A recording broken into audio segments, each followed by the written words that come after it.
contexte africain, selon les données de Partech, c'est qu'à peu près 560 millions ont été investis en 2017 sur le continent. C'est un montant en très forte progression, mais ça reste très marginal comparé aux 70 milliards qu'on peut avoir investis en Chine ou aux États-Unis. Ce qui frappe également, c'est qu'en fait 75% des volumes sont investis seulement dans 3 pays, le Nigeria, le Kenya et l'Afrique du Sud.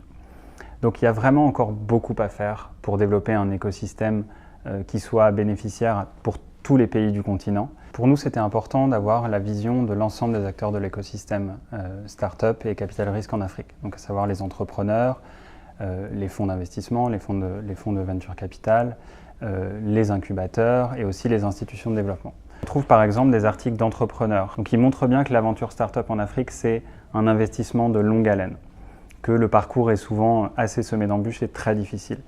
Et il souligne aussi quelque chose qui est très important, qu'il ne faut pas calquer des solutions toutes faites venues de pays développés sur l'Afrique, mais vraiment adapter les produits, les solutions aux populations locales. Ce sujet est très important pour Proparco et pour l'AFD, parce qu'un des rôles fondamentaux de Proparco, c'est de catalyser l'investissement privé dans nos zones d'intervention. Nous, depuis 2016, Proparco s'est déjà lancé dans ce secteur. On a fait quelques investissements, on a déployé environ une trentaine de millions de dollars pour soutenir les startups de manière générale.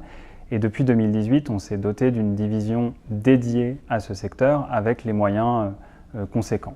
Tout ça se fait bien sûr en coordination avec l'AFD, qui elle, en tant qu'institution de développement, est chargée plus de faire émerger un écosystème et donc de faire émerger les startups que nous, par la suite, Proparco, on pourra financer.